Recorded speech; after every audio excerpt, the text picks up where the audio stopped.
বালিগাঁওতে যত ধরনের খুন খারাপি, মনির মার্ডার, জনাল মার্ডার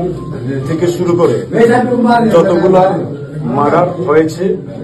এই সবগুলা মার্ডার সাথে জড়িত সুশীল শেখ, জিয়াউদ্দিন, বাবলু, মানিক, আব্দুল শুকুর মানিক, এরপরে বেলাল হোসেন, মায়া মেম্বার, মন্নান মিয়া সহ করিমুল্লাহ আজাদ, এরপরে শুভ, এরপরে বেলাল, এরপরে ইকবাল, ছাত্রলীগের ইকবাল, তারপর রাসেল, এরপরে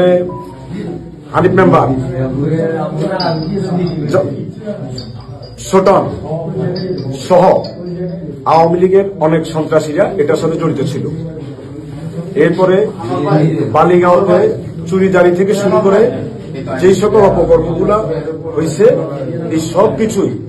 এই সকল লোকগুলাই সংগঠিত করছে।